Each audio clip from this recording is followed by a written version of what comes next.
안녕하십니까, 만산성입니다. 예, 오늘 제가 또 주제를 어, 그 시대의 대성인들이 이 세상에 태어나는 것이 어떻게 태어나는지를 무당 선생님들이나 도파나 뭐 불교에 계시는 분들이나 만 대중들을 위해서 제가 이제 신에서 가르쳐 주는 대로 이제 제가 말씀을 좀 드리려고 그래요.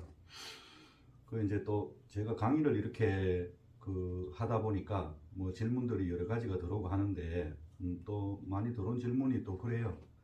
이제 제가 요 앞전 강에서 무불교의 교리가 제가 올려놓은 강의에 본강에 올려놓은 천신계보가 무불교의 교리라고 말씀을 드리니까 이제 그 세속의 눈에서 봤을 때는 생소하니까 제 강의에 어디에도 뭐 세상에 있는 얘기가 아니고 생소한 그 말들이 도상들이 존재했다 그러더라도 그걸 해석하는 말들이 생소하니까 뭐 도파 공부를 해보신 분들도 그러고 뭐 무당 선생님들은 신관 자체가 좀 많이 다르니까 좀 이해를 못 하시는 분들도 있고 그런데 제가 이 무불교 교리라고 내놓은 그 천신계보를 갖다가 뭐 보편적인 이제 신생 종교들이 탄생할 때는 자기들이 막 새롭게 이렇게 창안을 해가지고 신관이나 뭐 안 그러면은 자기들 종교들이니까 이제 하느님도 있고 뭐 어느 종파에서는 옥황상제님이라고 그러지 않습니까? 그런 식으로 자기 종교의 교리를 자기가 새롭게 창을 시대에 없었더라도 새롭게 창안해가지고 이렇게 내놓고 그런 신관들을 갖다가 교육을 시키고 이렇게 하신단 말이에요. 그런데 이제 제 강의는 제가 내놓은 이 교리라고 얘기하는 천신계보 강의는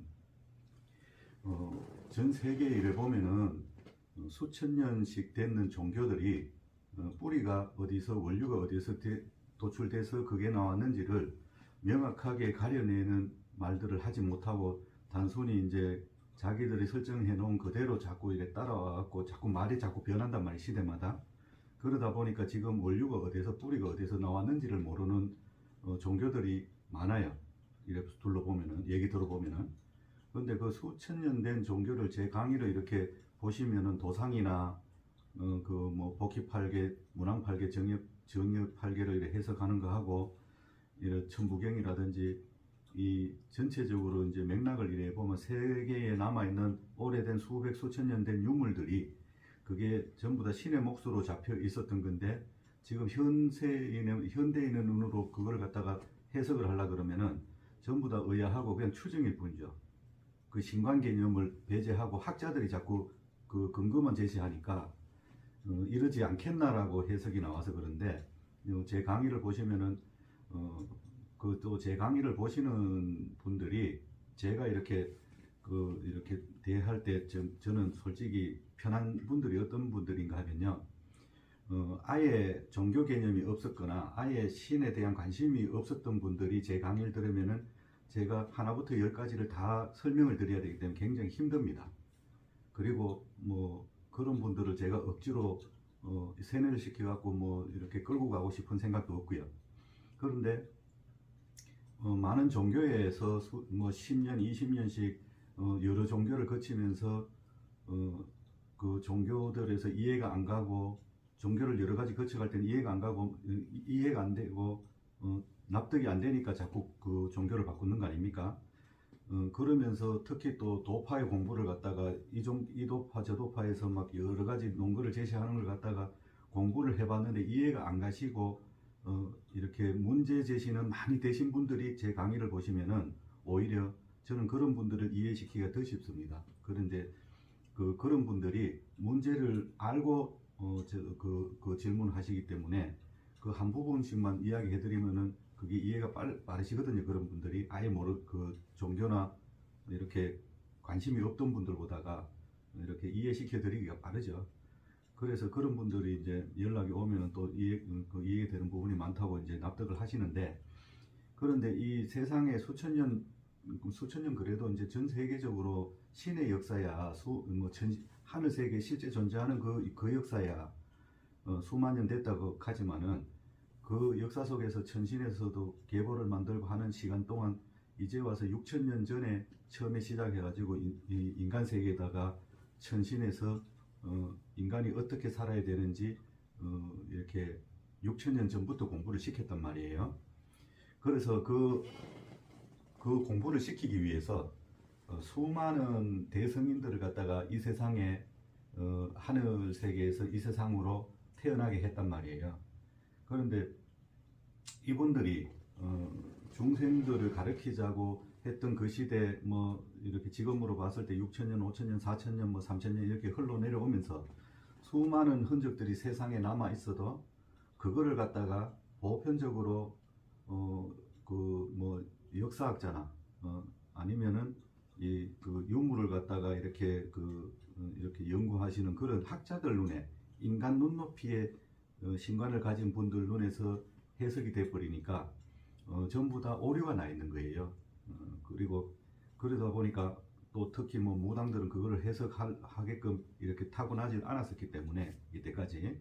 그래 왜 대성인들이 이렇게 살아가면서 뭐 경전을 낸다든지 어떠한 막 전설 같은 얘기들이 많지 않습니까? 그렇게 흘러왔는 그 종교 역사를 제 인간의 습성이나 눈높이가 아니라 천신에서 가르쳐주는 하늘 세계에서 그 가르쳐주는 천신의 눈높이에서 세상의 신관을 바로 세우라고, 뭐 하느님의 존재부터 해가지고 천상세계, 칠성, 제석세계를 바로 세우라고 저한테 이제 그 말씀을 하셨고, 이 세상에 교리를 내놓으라고 말씀을 하셨기 때문에 제가 이 강의를 하는 거고요. 그러다 보니 이제 뭐 요즘 별의별 말이 많죠. 보면은 뭐 하늘 세계에 뭐 이제 뭐 천지개벽이 일어나면 뭐 하늘 천신도 다 바뀌고 뭐 저 막 벌써 뭐 제석 세계에 그 뭐 천신들이 나쁜 짓을 해가지고 물구덩이에 다 빠지고 그 물에 다 빠뜨리고 새로 제석 세계가 그 위에 하늘 제석 세계가 또 밑에 하늘로 또 새로 천신들을 내려보내가지고 새로 정치를 한다 하는 사람도 있고, 그런 사람들은 천신관의 입장에서 봤을 땐 다 사기꾼이에요. 그런 사람들이 그런 말을 내놓을 때는 자기 목적에 의해서 분명히 그거를 제시하고 다른 금전적인 이익을 취하기 위해서 결과적으로 그 말을 할 땐 그걸로 비롯해서 돈을 벌겠다는 얘기거든요. 그런 관점이 돼버리는 도파나 무당들은 사기꾼이라고 보시면 됩니다. 천상세계는 수만 년 전부터 수천 년 천신의 천왕들이 하느님부터 시작해요. 칠성님하고 전부 다 그 하늘이 만들어질 때 처음 시작하신 분들이고, 앞으로 수천 년 흘러가도 절대 하느님과 천신의 천왕들의 지위나 그분들의 이름이 바뀌질 않습니다. 그래 인간들이 모르고 살아왔던 그 세월이 있을 뿐이지, 몰랐다고 그 천상세계는 한 번도 바뀌거나 뒤집어지거나 천지개벽이 일어나가지고 잘못 그리고 천신의 뭐 그런 얘기를 들었는데, 뭐 천신의 제석세계에 천신들이 뭐를 죄를 져가지고 물구덩이에 다 빠뜨리고 그 죄를 짓는 그 제석세계 천왕들은 전부 다 악마가 돼 있고, 이런 식으로 누가 얘기를 한다 하더라고. 그거는 두 가지 부릅니다. 그걸 이용해서 뭘 하겠다 하는 자기 나름대로의 사기꾼이거나, 대중을 상대로 해갖고 돈을 벌겠다는 사기꾼이거나, 아니면은 그런 진짜 신의 기도를 한다고 앉아가지고 신에서 받은 말이 맞다고 얘기하시면은 소시오패스입니다. 그 이상도 그 이하도 아닙니다. 무당이든 도파든 그런 말 하는 데가 자꾸 있는데, 그런 말씀은 듣지 마시고 일관된 하느님의 천신의 다 세상을 갖다가 이때까지 한결같이 대성인들을 내 가지고 이렇게 세상을 정치하자 그러시는 분들이 무슨 죄를 저지르고 이제 와서는 물구덩이에 빠진 악마가 돼 있고 그렇게 했습니까? 그런 말은 듣지 마세요. 그런 사람들은 목적성을 가지고 사기치는 겁니다. 그래서 수천 년 동안 이렇게 내려오면서 원류를 못 찾던, 그 모든 종교의 원류를 뿌리를 못 찾던 그것을 갖다가 천신관을 정리하자고 제 하나 입을 통해서 이렇게 강의를 하라고 해서 하는 겁니다. 그래서 그러면은 대성인들을 내는데, 그 대성인들은 그 세상에 태어날 때 어떻게 태어나는가 하면은 다 이제 제가 그 본강에 가 보시면은 그 그 재석세계 설명하는데 보면은 거기에 재석세계가 그 칠성세계가 아래 하늘이고 재석세계가 위에 하늘이라고 이제 말씀을 드린 데가 있어요. 그거는 이제 이 강의만 지금 들어오신 분들은 제가 이제 재석세계 그러면 이해가 안 가시니까 그 구독을 누르시면은 제가 업로드 시켜 놓은 게 그 다 볼 수 있거든요. 그 구독 누르시고 그 제 본강 그 100강 올려놨는 그 강의를 들어가셔가지고 거기 들어가면 이제 PPT 도상까지 다 그려가지고 이해하시기 쉽게 제 이 구술로 풀어내는 말만 들으면은 처음 보시는 분들은 이해가 안 가실 수가 있어요. 그래 가셔가지고 도상을 천상세계 도상을 띄워놓은 거 그것까지 다 보시면서 그 이제 공부를 하시면 됩니다. 그래 이제 천상세계 재석세계에서 천신에서 이제 그 세상을 가리키기 위한 교학을 하기 위한 뜻이 있을 때는 천상세계에서 보살급의 보살이면 바로 부처님 밑에 단계 삼법인 사성제 8정도 중에 삼법인이 제일 정점에 있는 공부인데 그거는 부처 말단의 부처가 되기 위한 공부입니다. 끝공부인데 그것까지 되신 분들이 보살이에요.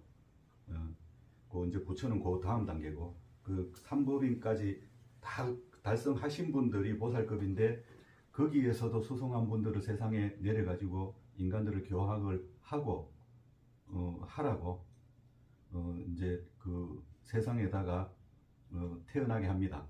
그런데 세상에 인간 몸을 그 천상세계에서는 그 공부가 다 돼 있어가지고 보살급까지 갔었어도 이게 인간 육신을 가지고 태어나면은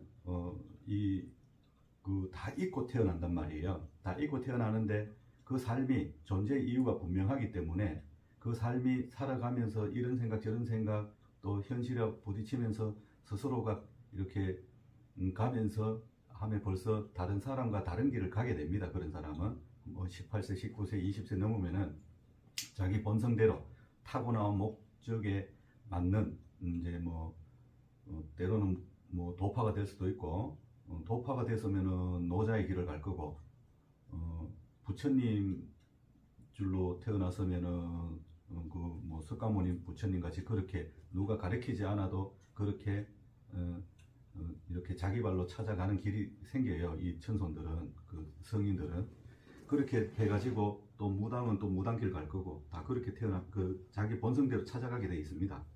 그래서 그 길에 가가지고 다른 사람들과 어차피 여기서 목적성을 가지고 왔는 존재 이유가 분명하신 분들이 오셨기 때문에 처음에는 자기가 존재의 이유는 몰랐으나 공부해가면은 어느 정도 시점 되면은 자기가 통달을 하는 도통의 시간이 옵니다. 그 도통이 되고 나면은 이제 자기를 가르쳤던 선생보다도 더 수성한 말이 입에서 나올 수가 있고요. 그러면서 세상을 갖다가 뭐 부처님 그 일대기도 보면은 수많은 종교의 사문들의 문파에 다 이렇게 자기 그때 그 시절에 한마디씩 한다하는 사문들의 선생들까지도 석가모니 부처님이 이렇게 교학을 하니까 다 수긍을 하고 제자로 들어오셨다고 나와 있지 않습니까? 그런 식으로 이제 자기가 도통이 되고 달통이 되면 자기가 깨우친 대로 이렇게 세상을 가르치다가 이제 때가 되고 시가 되고 때가 되면은 또 이제 천상세계로 가시겠죠. 그런 과정을 거치가는 사람들이 대성인들입니다. 아무나 산에서 도 닦았다고 이 존재의 이유 목적성이 일시 천신에서 태어나게 했는 사람이 아니면은 아무리 도를 닦는다고 선생이 석가모니 부처님한테 배워도 석가모니 부처님 이상의 말을 할 수가 없고 석가모니 부처님한테 배운다 해도 12제자가 있으면 12제자 말이 다 틀리지 않겠습니까? 그런데 생각이 다 틀리니까 말도 다 틀리고 습성 따라 자기 생각 따라 표현이 나오기 때문에 다 그런 겁니다. 그래서 스스로가 어느 정도 되면은 기존의 세상에 있는 말, 기존의 인간 눈높이 이상을 얘기할 수 있는 천신의 법을 받아갖고 말할 수 있는 사람들을 대성인이라고 얘기합니다. 그래서 이제 요런 관례로 이제 그 대성인들이 태어났는 그 관할에서 이제 나오신 분들이 현실 세계, 인간 세계 가장 최근으로 따지면은 현실 세계의 신에서는 누구로 제가 저를 공부시킬 때 누구로 예시를 들어서 말씀하시는가 하면은 성철 스님과 탄어 스님을 얘기하십니다. 그 성철 스님과 탄어 스님이 지금 어떻게 보면은 뭐 그냥 현실에 우리가 뭐 지금은 육성으로라도 뭐 이렇게 들을 수 있는 자료도 있고 그 시대에 그 자료들이 보관이 잘 돼 있는 그게 있어 가지고 제하고도 뭐 만날 수 있는 연배 차이는 아니었지만은 저도 그런 육성들을 많이 들어봤어요. 그런데 그렇게 이제 그 현실 세계에서 마주치니까 그 성철 스님과 탄어 스님의 가치를 뭐 아시는 분들이야, 불교 공부를 하시는 분들은 그 뭐 시대의 대성인이다 생각까지는 뭐 하실지 모르겠습니다만은 불교 공부 하시는 분들은 성철 스님이 탄어 스님이 그 말씀하신 거라는 교학을 하신 그 부분들이 굉장히 수승하고 대단하시다 하는 거는 아실 거예요. 근데 뭐 석가모니 부처님이나 그 뭐 전 세계 4대 성인급으로 사람들 인식이 되어 있지 않지 않습니까? 그런데 천신에서 하시는 말씀은 그거와 좀 다른 게 불교계를 열었는 불교의 그 세상에 3000년 전에 그 3000년이라는 그 불교 역사는 그 탄어 스님이 말씀하신 3000년 그 시절이 맞답니다. 천신에서는. 그게 왜 그런가 하면 뭐 지금 현세의 뭐 대한불교 저계종이나 그 불교 종파들은 다 2600 뭐 중간에 수정되는 그 불교 그 연기를 쓰더라고요. 그런데 천신에서는 탄어 스님이 말씀하신 그 연도가 맞다고 말씀하세요. 그래서 3000년이라고 저는 자꾸 표현하는 이유가 그 뭐 탄어 스님을 뭐 공부를 많이 하고 뭐 연구를 많이 한 게 아니라 예시를 갖다가 탄어 스님을 들어주시니까 신에서는 그 3000년이 맞다고 얘기를 하세요. 그래서 그 세월을 성철 스님과 같이 보내는 분들은 그냥 뭐 절에서는 그 큰 스님이라고 말씀하시지 않습니까? 그런데 이제 고성들이 보면은 대사란 칭호를 붙이고 있는 분들이 뭐 서산대사, 사명대사, 원효대사 우리가 익숙히 아시는 대사라는 호칭을 붙이고 계시는 스님들이 계시는데 성철 스님은 또 뭐 그래 부르시는 분들이 간혹 개인적으로 부르시는 분들이 있는가 모르겠는데 이렇게 대중적으로는 성철 스님, 탄어 스님 아니면 성철 큰 스님, 탄어 큰 스님 이 정도로만 큰 스님이라는 그 표현을 쓰지 대사라는 표현을 쓰시는 분들은 저는 거의 못 봤어요. 그런데 천신에서는 이분들도 그 대사라는 호칭을 붙여줘야 된다고 말씀하세요. 그게 뭔가 하면은 3000년 동안 석가모니 부처님 이후에 불기가 이렇게 내려오면서 불교의 세월이 오면서 많은 대사들이 불법으로 세상에 내려온 그 큰 대성인들이 신에서도 대사라고 얘기하십니다. 천신에서도 거의 큰 대자를 쓰시고 서성사자를 쓰는 큰 스승이 내려오신 거죠. 그런데 왜 대사라는 호칭을 쓰라고 하시는가 하면은 그 불기 3000년 동안 부처님 법으로 수승하게 말씀을 많이 남기신 전 세계의 그 대사들이 맥이 있는데 결과적으로 천신에서 계획하에 3000년 불기 마지막에 그 천상세계 법이 바뀐다고 제가 천상 그 앞뒤가 바뀝니다. 선우가 바뀌는데 3000년 동안 불법으로 이렇게 리더를 해가시던 그 하느님이 계시는데 그분이 뒤로 물러서고 이제는 도파들이나 무당들이 주관하는 무당들을 주관하시는 하느님이 앞을 서시는 세월이 와가지고 이제 지금 바뀌는 과정이에요. 그 바뀌는 과정에 있는 이 시절에 마지막에 석가모니 부처님 법을 갖다 종지부를 찍기 위해서 딱 전 세계에 딱 두 분의 대사를 내셨다 그래요. 그분이 이제 마지막 그 불법의 그 종지부를 찍는 두 분 중에 한 분이 성철 스님이고 한 분이 탄어 스님이라고 신에서 말씀하십니다. 그래서 이 성철 스님이나 탄어 스님이 이 세상에 태어나시기 전에 그 천상에 계시는 그 시간에 그 뭐 전생이 있었겠죠.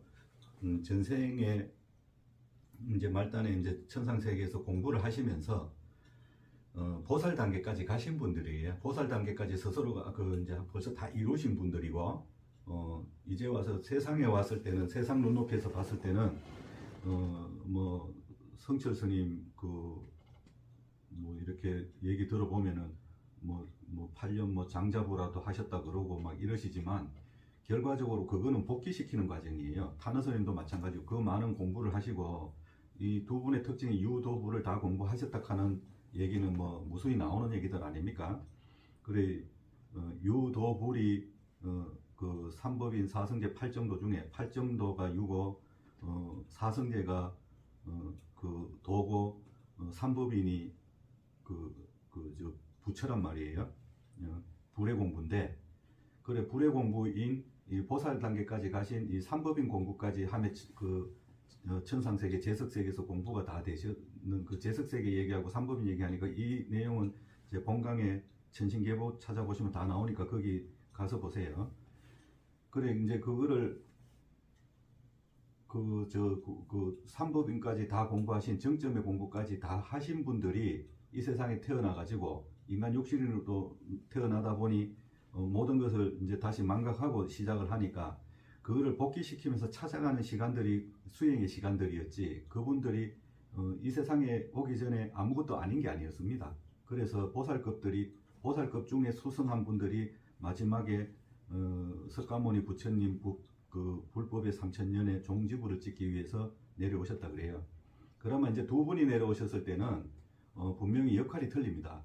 그 역할이 틀린 그 파트가 어딘가 하면, 성철 스님은 아미타 부처님 법으로 이제 그 종지부를 찍자고, 공부의 종지부를 찍자고 이렇게 태어나신 분이고, 타너 스님은 약사일의 부처님 줄로 해가지고 종지를 찍자고 내려오신 분이에요. 그래서 이제 신에서는 이 두 분이 갈래가 틀리기 때문에 성품도 틀린 이유가 그거다 이래요. 그분들의 성품이 이제 세속에 알려진 거로 보면은 극과 극으로 알려져 있지 않습니까? 성철 스님은 후학들은 뭐 이런 또 성철 스님 돌아가시고 나서 후학들은 이런저런 얘기를 하시지만, 결과적으로 그분이 그 살아가신 과정을 보면은 수행해가고 돌아가시는 날까지 이렇게 법에 대해서 이렇게 생각하시는 거나, 또 자기 몸소 보여준 이제 자기 행위, 그게 보면은 그게 아미타 부처의 남신의 법이고, 그 부처를 갖다가 어떻게 중성같이 얘기하고, 자기가 모르니까 전부 다 부처는 전부 다 남자가 부처 되지 여자는 부처 안 된다, 이런 남존여비의 아주 이기적인 신관을 가지고 얘기하시는 스님들도 계시는데, 그거는 그 태동했는 불교 사회의 근원이 그랬고, 사회 분위기가 그랬기 때문에 남존여비 개념이 약간 들어가 있어서 그렇지, 그거는 인간 마음이에요. 신에서 말씀하시는 거는 분명히 음양의 이치가 분명합니다. 그 천상 그 계보는 천신계보 가서 보시고요. 그래서 이 타너 스님은 또 약사열의 부처님이 그 대부분 남자로 알고 있고, 아니면은 뭐 남자인지 여자인지 모르는 중성으로 알고 계시는데, 그게 아니고 여자 부처님이에요. 그래 여성성을 가지고 있고, 아미타 부처님은 또 남성성을 가지고 있고, 그래 성철 스님은 남성성을 가지고 있는 아미타 부처님 계보로 태어나 가지고 그 법을 갖다가 세상에 본을 보이고 종지를 찍기 위해서 오셨기 때문에, 이렇게 수행 과정이라는 게 모든 게 보면은 조금 강직한 면이 많은 걸로 되어 있죠. 그분 성품이, 그게 그 아미타 부처님 줄로 나와서 남성성이 강해서 그래요. 근데 타너 스님은 여성성이 강한 약사일의 줄로 나오다 보니까 모든 거를 갖다가 이제 품으려고 하는 속가에는 얘기하는 게 바다와 같은 마음을 가지신 분이라고, 모든 걸 품을 수 있는 분이라고 말씀하시는 이유가, 그분이 여성성을 가진 이렇게 그분이 줄력이 마음의 그 근원을 얘기하시는 그런 줄이 약사줄입니다. 그러다 보니까 그런 성품 자체도 그렇게 타고나신 거예요. 그게 단순히 이렇게 살다 보니 그래 된 게 아니라 다 이유가 있어서 그렇다 이래요. 그래서 한 분은 그 아미타줄, 한 분은 약사열의 줄로 오시다 보니까 저 뭐 성철 스님은 백일 법문도 해놓으시고, 그런데 거기에 이제 후학이 나와서 이제 그걸 정립한 게 이제 선문정로라는 책도 이렇게 나와 있고, 그런데 성철 스님이 뭐 살아오시면서 이렇게 뭐 모든 종교계에 보면은 교학을 갖다가 이래 뭐 기독교 얘기도 하고 여러 가지 얘기 뭐 유도불은 뭐 당연히 했고, 그 기독교 얘기도 잠깐 하시고 그런 그 전언이 있잖아요. 그런 얘기들을 이렇게 들어보면 그 안에서도 그 교학이 성철 스님이 백일 법문하신 게 모든 논리가 다 맞다 얘기하는 건 아닙니다. 그게 자기 전문 그 타고난 존재의 이유가, 그 말을 하기 위해서 타고난 존재의 이유가 있는 말씀은 대승인들은 분명히 그 말은 맞지만 그 가외 거를 갖다가 자기 마음을 가지고 건드리면은 대승인들도 이제 자기 관점이 돼버려요. 그래서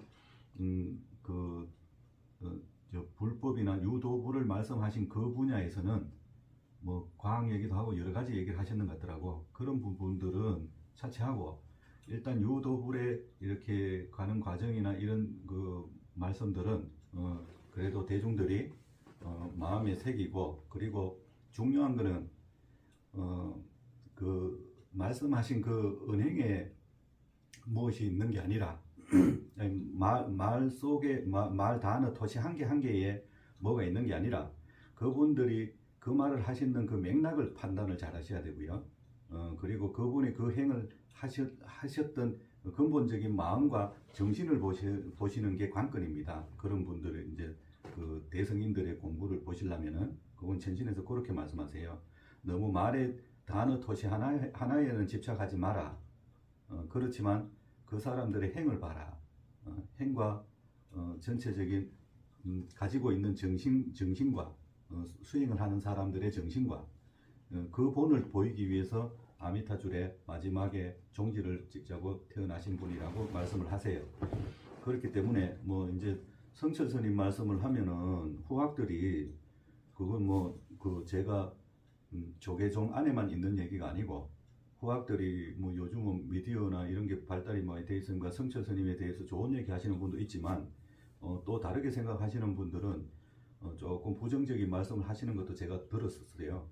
그런데 그 들었는데 그 뭐라고 이제 뭐 성철 스님이 깨달았느냐 못 깨달았느냐를 자기 나름대로의 논거를 제시하면서 말씀하시는 분도 봤고, 그런데 그게 뭐 어떤 분들은 뭐 성철 스님 말투 가지고 뭐 그 깨달은 사람이 말투가 아니라고 이렇게 얘기하시는데, 그 말투가 그런 거를 갖다 트집 잡는 거는 그거는 뭔가 본인 스스로의 고정관념이지, 그 고정관념을 깨지 못한 자가 본인이 깨달았다고 얘기하면서 성철 스님을 논하는 걸 저는 보고 참 이 깨달음의 기준 자체를 모르시는 분이라는 생각이 들더라고요. 그러면서 이제 그 어떤 분이 그러시더라고. 그 뭐 제가 뭐 이렇게 불교계에 제가 간섭을 하고 싶어서 그러는 게 아니라, 이제 신에서도 이 부분을 그 말씀하시는 게 있어서 제가 이제 이 부분을 잠깐 말씀드리면은 뭐 성철 스님이 뭐 깨달았는 사람은 깨달았다는 말을 해야 되는 깨달은 자지, 자기 입으로 자기가 깨달았다고 성철 스님이 돌아가실 때까지 그 말을 안 하셨던가 봐요.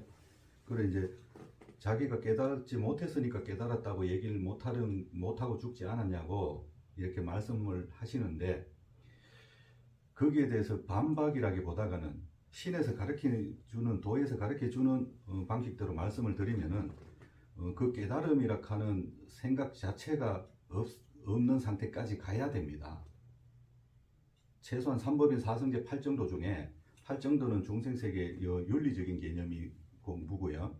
사성제 정도 돼야 이제 도인 공부, 도사 공부입니다. 그 정도도 이룰라 그러면은 이 도가의 이제 옛날에 그 이제 노자 도덕경을 보시면은 처음부터 도가도 비상도라고 시작하잖아요.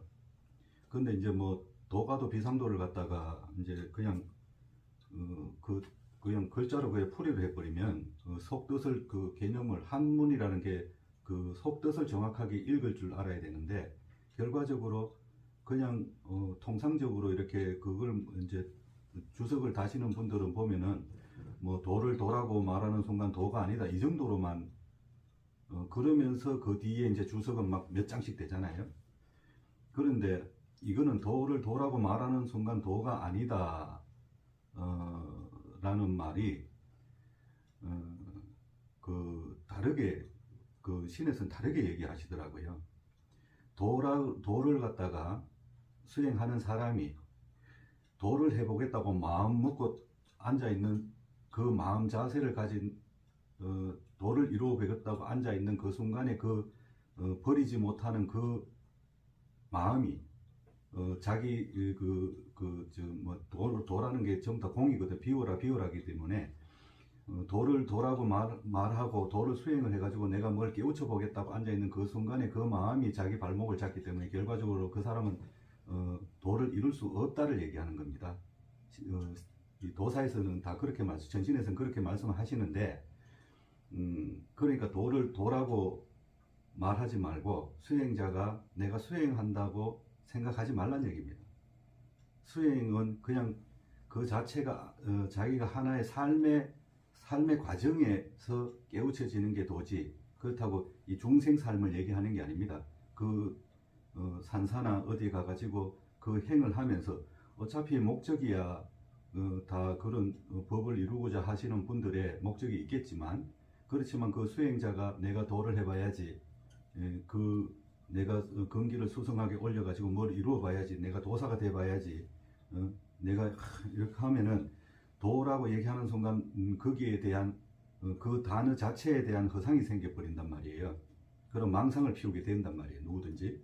그래서 신에서 말씀하시는 거는 도를 도라고 마음먹는 순간 도는 이룰 수 없다를 얘기하시더라고요. 그래서 도가도 비상도라고 이제 그런 관념이 있지 않습니까? 그래서 그게 뭔가 하면 왜 그 말 끝에 성철 스님이 깨달았냐 못 깨달았냐에 제가 왜 도가도 비상도를 끌고 오는가 하면은 이 논리를 모르면은 깨달았으면 깨달았다는 말을 해야지 왜 깨달았다는 자가 세상에 모든 걸 이렇게 설명을 해 주시는 분이 자기 자신이 깨달았다는 그 한마디를 못 하시냐고 하시는 그 말이 그 단계까지 안 가보신 분들의 얘기를 하는 겁니다. 그러니까 성철 스님이 경지가 100%라고 얘기하면은 50%나 40%, 30% 단계에서 이 경지를 안 가보니까 같다고 생각하는 거예요. 자기가 자기도 100이라고 생각하는 거예요. 자기가 어느 경험치나 이렇게 수행을 하면서 체험이 있으니까 이 체험이만 이걸 것이다. 자기가 설정해 놓은 거기에 쉽게 말해 도가도 비상도가 안 된 거죠. 하면 자기가 이게 깨우침이다, 이게 깨달음이다 하는 자기 망상이 자기를 갖다가 도인을 만들어보고 깨우친 자를 만들어버렸단 말이에요.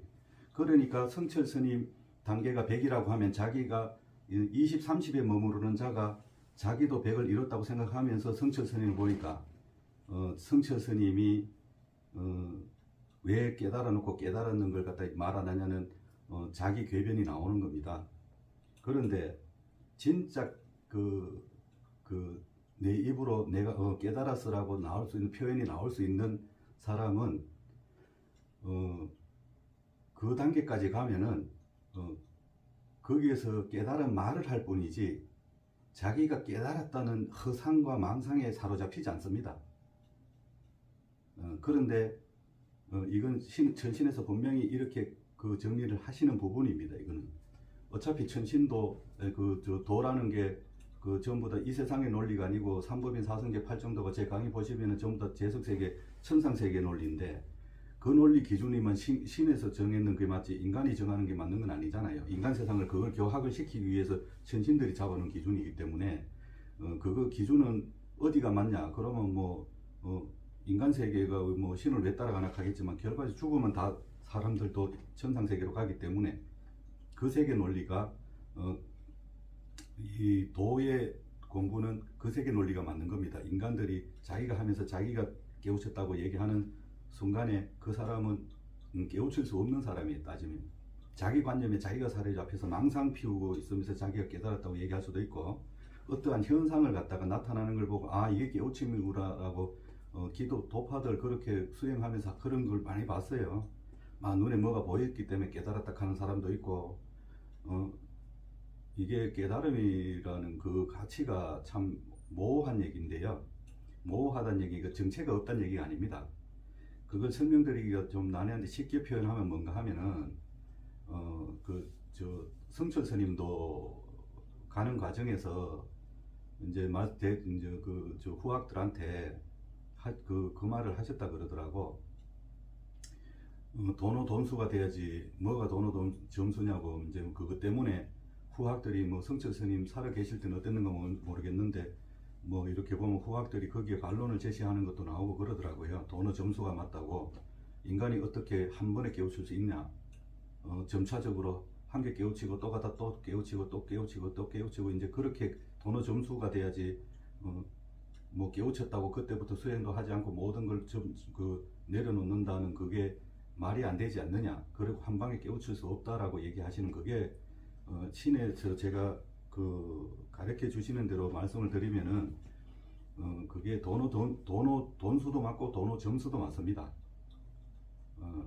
저는 둘 다 맞닥하는 그런 황희정성 같은 얘기가 아니라 돈오 점수는 쉽게 말해 인간의 정신과 인간의 마음이 두 가지가 있는데, 이 정신은 교학이 있어야 정신이 되는 겁니다.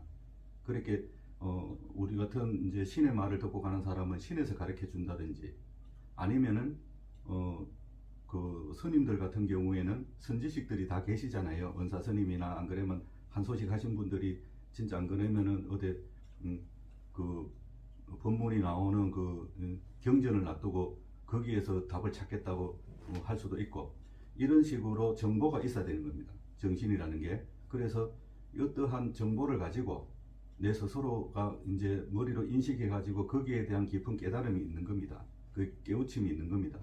그 깨우친 걸 갖다가 깨우치면서 항상 마음을 갖다가 어차피 마음과 정신은 그 머리는 따로 갈 수 있는, 생각은 따로 갈 수 있는 겁니다. 그래 정신으로 공부한 그걸 갖다가 마음을 갖다가 수행하는 근본으로 삼아가는 겁니다.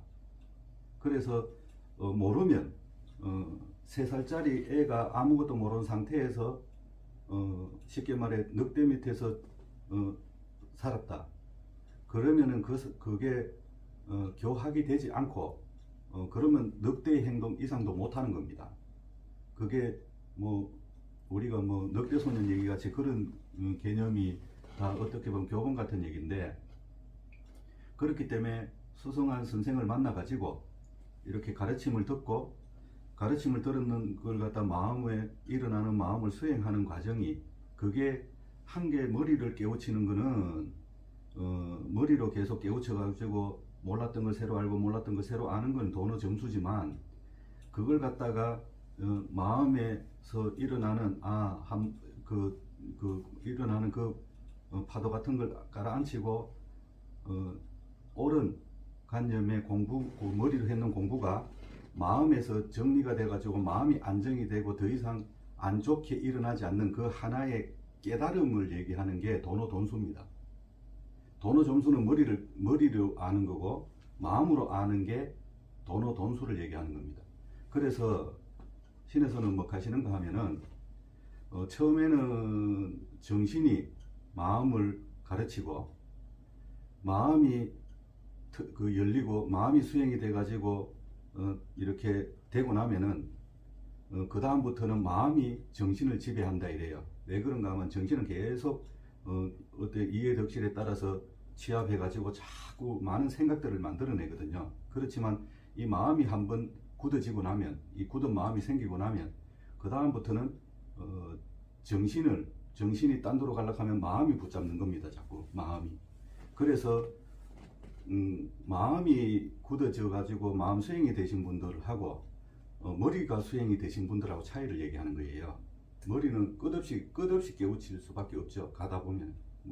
물리적인 것도 머리로 깨우치게 되고 정신적인 것도 또 정신적으로 깨우치게 되고 교학을 하다 보면 그런 그 차이를 갖다가 얘기하다 보니까 그냥 디테일한 설명이 없이 상투적으로 그냥 선문답 하듯이 한번 깨우치면 되지 그걸 뭘 자꾸 깨우쳐 익하는 그 돈수론을 갖다가 신에서는 이렇게 풀이하니까 스님들이 어떤 교학을 하는지 저는 모릅니다. 그 모르는 상태에서 제가 신에서 가르쳐 주시는 대로 얘기하면 일관념 때문에 두 말이 다 맞는데 이쪽에선 저쪽이 틀렸다고 저쪽에선 이쪽이 틀렸다 하는 거라고 그렇게 얘기하시더라고요. 그렇기 때문에 그 아까도 제가 말씀드렸다시피 100을 보신 분을 50단계에서 그 100의 눈높이를 모르니까 50 눈높이에서 100을 욕하는 형국이 되면은 누가 잘못된 건지는 대중들이 판단하시는 게 맞지 않겠습니까? 그래서 얘기하는 뭐 과정에서 뭐 돈수도 얘기했지만 결과적으로 수행자는 끝에는 뭔가 하면 화광동진을 하자고 신에서는 그 수행 과정을 거쳐서 화광동진을 하기 위해서 이렇게 수행자를 끌고 가는 겁니다. 스님이든 도파든 신을 공부하시는 분들은 이 화광동진이 먼저 돼야 됩니다.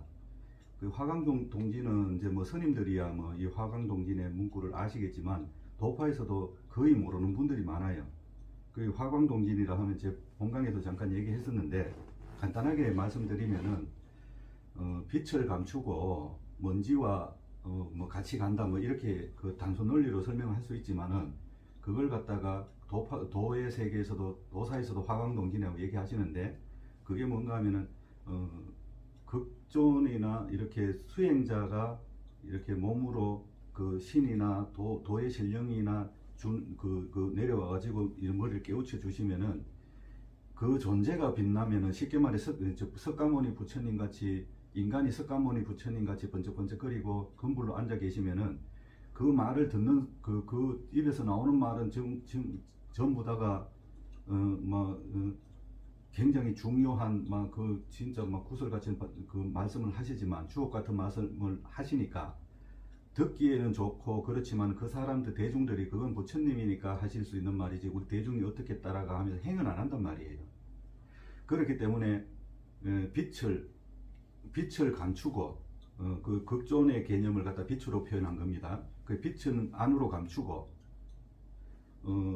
먼지와 그 대중을 갖다 먼지로 보는 겁니다. 그 대중 그 뭐 일반인들 대중들을 갖다가 대중들과 그냥 친구같이 지인같이 이웃집 아저씨같이 그렇게 행을 같이 하는 겁니다. 행을 같이 하는데 한 번씩 입에서 나오는 말을 들어보면은 좀 배울 게 있고 도덕적으로도 그렇고 그래 나와 다르지 않고 삼시세끼 밥 같이 먹고 웃으면서 농담하고 분명히 놀았는 사람인데 한 번씩 살아가면서 하는 말이나 행동이 언행이 일치되고 이렇게 삶의 지표가 될 수 있는 그런 사람으로 이제 살아가지는 겁니다.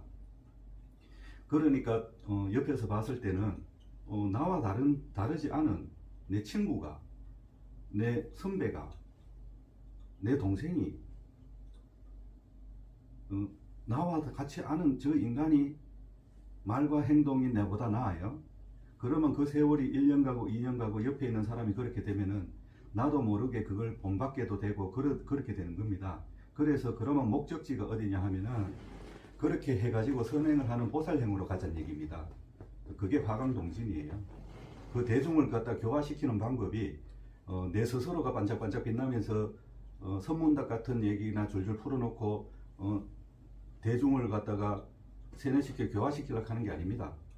그 말과 행동으로서 대중 앞에 본이 될 수 있는 근본을 제시할 수 있고 그 끝이 보살행으로 가고 선행으로 갈 수 있는 그런 사람을 갖다가 만드는 게 화광동진의 필수 요소입니다.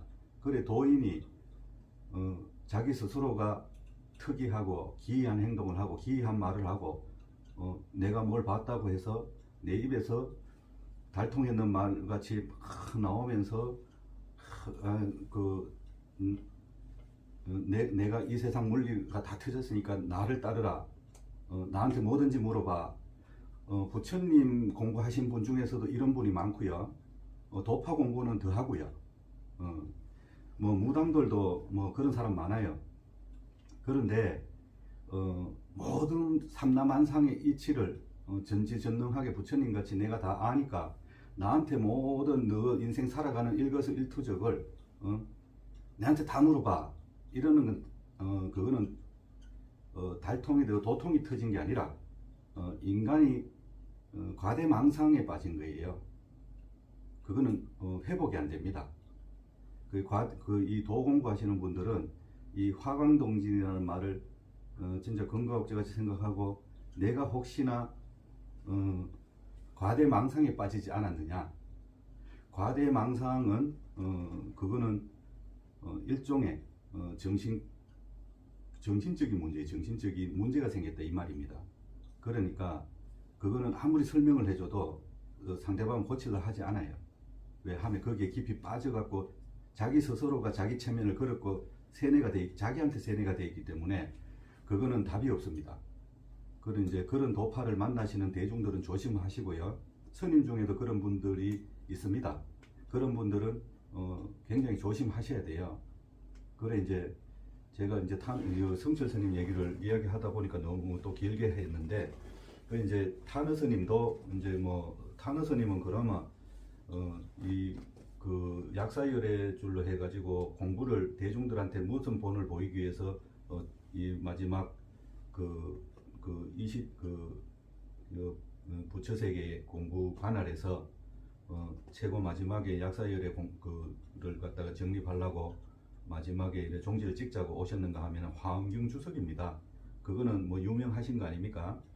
그분이 최종적으로 마지막으로 소임 존재 이유가 자기 소임을 맡고 왔는 게 화엄경을 갖다가 정립하는 거라고 말씀을 하셨어요.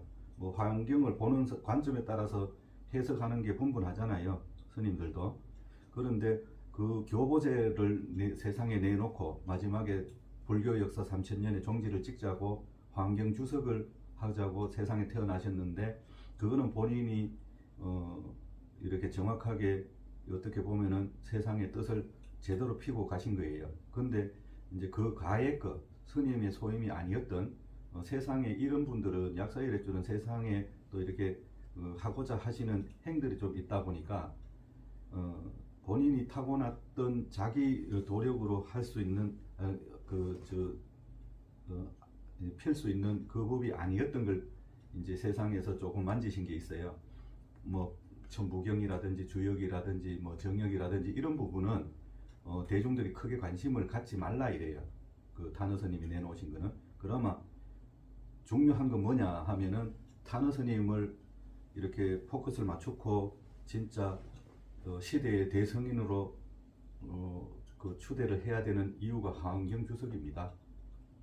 그리고 성철 스님이 이렇게 본을 보인 건 그 모든 수행자의 근본인 행과 이렇게 살아가신 삶 자체가 뭐 선문점로도 있겠지만 삶 자체가 그 앞으로 수행자, 성가의 수행자를 가르칠 수 있는 진면목이라고 저 신에서도 말씀하시니까 뭐 제가 스님들이 저보다 공부 더 많이 하시고 뭐 스님들이 보실 때는 그냥 일개 제가 무당일 뿐인데 스님들을 막 가르치려고 하는 게 아니라 신에서 공부를 이런 대목에서 이렇게 가르치더라고 그 이제 말씀을 드리니까 그냥 왜 말을 저래 해라는 생각보다가 저런 관점에서 또 공부를 시키는 것도 있구나 그 정도로만 이렇게 그냥 이야기거리로만 들으셔도 상관없습니다. 그래서 제가 이제 얘기를 하다 보니까 조금 오늘 길게 했는데 그래 뭐 여기서 다 말씀 못 드리는 게 있다면 나중에 또 부연 설명 방송을 하면 되니까 요 정도 관념을 가지시고 성철 스님을 신에서는 말씀하시는 게 전 세계의 대사급으로는 마지막 대사다 이래요. 사실은 그렇기 때문에 그분들의 업적이 그분들의 행적이 우리 대한민국의 소유물로만 있으면은 저는 안 된다고 생각해요. 뭐 조계종 그 스님들이니까 조계종에서 이렇게 뭐 공부 많이 하고 성철 스님, 탄원 스님 연구하시는 분들도 제가 있는 줄 알지만 그분들의 신의 입장에서 천신에서 하늘에서 마지막으로 대사급을 내린 게 그 두 분이 마지막 종지부를 찍자고 두 분을 내리셨으니까 이분들이 하시는 말씀이나 이분들의 업적을 갖다가 어떻게 보면은 신의 입장에서는 전 세계의 불교 공부하시는 수행자들은 그분을 따라야 된다고 말씀을 하시지만 뭐 자기들의 함에 종파가 틀려지고 이렇기 때문에 뭐 따라오실지는 모르겠어요. 그런데 이제 제가 봤을 때는 대중들도 그렇고 스님들도 그렇고 성철 스님과 탄원 스님을 바라볼 때 대사님으로 호칭도 해주시는 게 저는 맞다고 보고요. 그런데 그거를 갖다가 제가 뭐 이렇게 합시다 소리 할 수 있는 위치에는 안 있으니까 그거는 판단은 신에서 이렇게 말씀하시는 걸 정리하고 판단은 이제 본인들이 한번 해보시는 것도 저는 맞다고 봅니다. 그래서 대사님으로 추대하시는 게 조계종에서는 대사 기준이 어떤 건지는 제가 모르겠습니다만 제가 볼 땐 그렇고요. 예. 네, 오늘 강의는 제가 여기까지 하고요. 구독과 좋아요는 꼭 눌러주시면 감사하겠습니다. 감사합니다.